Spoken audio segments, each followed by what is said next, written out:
Anna is in Middlesbrough. Anna, what would you like to say?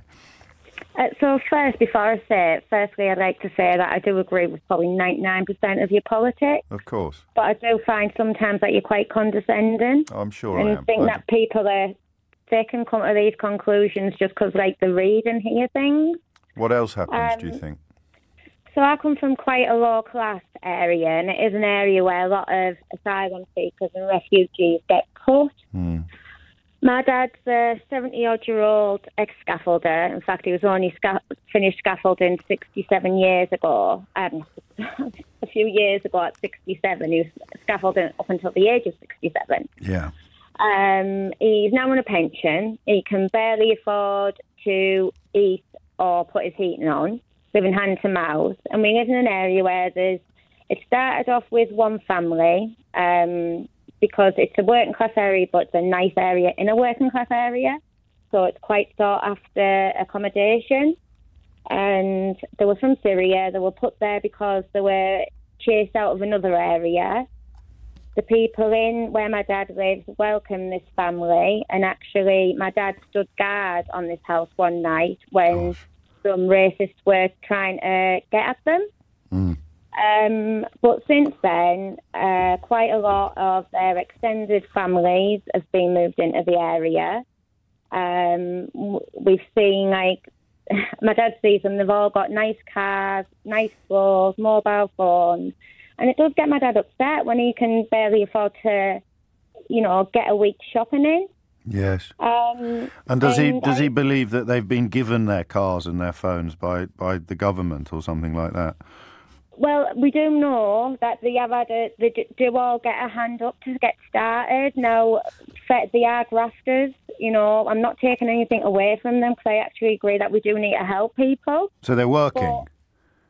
But some of them are, yeah. The males in the family are. The women, obviously, they aren't allowed. Yeah. So what exactly? So they're working. You said they're grafters. So they're working very hard, and they've got a nice car. What is your dad cross about?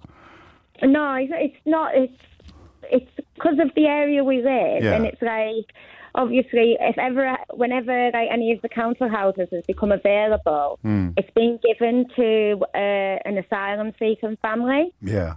And obviously, I know people that work in the local council. I think it would be someone who's get the furniture and everything provided. They do get a very big hand up to start. Yes. They don't. They don't. Well, how big is it, Anna? Well, they get the houses furnished. They do get provided cars and things like that. They don't get provided with cars, Anna. They have done. They don't. From what I've seen. But the thing is now, I have to say, where did you hear that? And you say that I'm condescending because people believe this stuff independently of having been told it by people who aren't telling them the truth, you see. I don't want to be condescending, and I understand why you use that word, but where did you hear that the asylum seekers are given free cars? I'm not saying all asylum seekers but are given free cars. Did you hear it? I've got friends that work in the local council that work a part of these, and it's again. What sorts of cars do they get? I don't know that, like, precisely for every single one. What I'm saying is. Well, I heard what you're saying. Everyone can hear what you're saying, Anna. The area I live in, and it's always the asylum seekers are always put in lower class, underprivileged areas, and the reason people get annoyed, and whether it's right or wrong, well, it is wrong, but it's not because of necessarily that they're getting, it's because they're struggling as well. What would your dad feel? What would they feel like if they were put in smarter areas than where you live, where your dad lives? Well, our area wouldn't see them, would we? I mean, I'm not being funny, James. How many council estates have you lived on? Well, 2, but a long time ago, and it doesn't really mean anything in the greater scheme of things because the daily. It does. Let me tell you why. But Anna, the stories. Okay, the stories that. Okay, you carry on, and then I'll have a go. But this is true, though, because I mean. Is it as true as the free cars? You can take the mick out of that, or you I'm want not to, taking the but I mick know out for of a it because fact- you'll call me I know for a condescending. fact You've believed something that's not true, Anna. But And I don't know how I can help you. But let's focus on the housing bit, because if they were put in Mayfair or Belgravia, or if let's just say they were put in an area where your dad can't afford to live, then that would be the thing that they were getting cross about as well. But Unless they actually object to the proximity. No, it's not a case of the proximity. What is it when then? They can't get the houses that are available. But who can't get? Your dad's got a house. I'm on about this. I know that because there's people in the area. Yes. I'll take for instance then, my sister recently, she was private renting. The renter wanted the house back.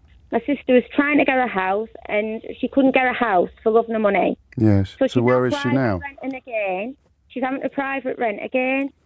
Well, but she was, and she has. She got a house then. Children. Yeah, but eventually, and again. What's the 99% of my politics you agree with, Anna? Just out of interest.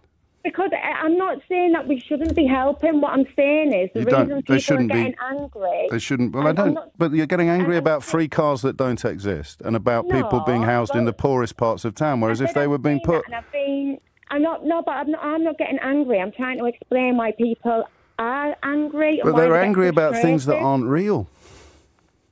But that is real, though, James. But you're saying that isn't real about the housing. It's true. No, but your sister's got a house. And if they put them in areas, if they put them in smarter parts of town, but when then people would be even angrier. I understand why they would get upset. Of course I can. If they were homeless people who could afford to pay rent and couldn't get a house that was being given, and also I don't think asylum seekers get houses. You'd have to have had your application actually fully processed at that point, where you become an actual refugee. You are a successful applicant for asylum. And listen, I do understand. Well, to say I disagree, because I know for a fact. I do understand. Well, you knew for a fact they were getting free cars a minute ago. I mean, we can't keep going round in circles. Right, again, I didn't say, I said I've seen it and I've been told. I didn't say I knew for a fact. And then when I say that that's not true, you call me condescending. Actually, I said I find it quite condescending at times, James. I said I agree with what you said. I don't know how to help, you see, because people believe things that aren't true, that encourage them to harbour negative thoughts and feelings towards refugees, and when I point out that the things aren't true, you think I'm condescending. I don't know what to do with those three facts, Anna. I really don't. I've got no beef with you, and your dad sounds like a lovely bloke. He really does stand in guard outside the house, but the feelings of the people that wanted to attack the house are the feelings that you're describing. But you've completely turned everything I've said around. I haven't. I've just repeated it back to you. No, you haven't at all. I'm saying the reason why people do get upset at times, and I've said that we do need help. It's not an easy answer, but this is really happening in a lot of working class. But it isn't, you see. The free cars, it's not really happening. But you keep going back to that, and I've said because that's the most inflammatory thing that you said, and I think it was in a British National Party manifesto in 2011. But I'm only saying from people. It was a lie then, and it's a lie now. The council. Okay, fair enough. Then we'll call that a lie. But when we come to a housing situation, that's not a lie. Well, no, of course it's not a lie. But everybody needs somewhere to live, and if they were putting the people that we're talking about in you can't keep. This is why people get upset. Yes, but they'd be even more upset if they were being put in smarter parts of town. This is why it's such a reductive argument. Is that they put the asylum seekers in the cheapest property available. Now, your argument is, but there are some people who were born here who want the cheapest property available as well. I've got no beef with that. But if they put them somewhere else, not wanting it, not a case of I want that house. I need a house. Yes, I need but if they put the asylum seekers or the refugees who are often fleeing torture and persecution and living on £5.83 a day, if they put them somewhere else, somewhere smarter, then people in the part of town you're talking about would be absolutely livid, and the Sun would have it on their front page. You remember the stories about a single mother from Syria with 8 children and a mansion in Maida Vale? So whatever happens, unless you give these people no help at all, whatever happens, what you're describing here is legit. I'm not saying no, you've got to let me finish one sentence, Anna.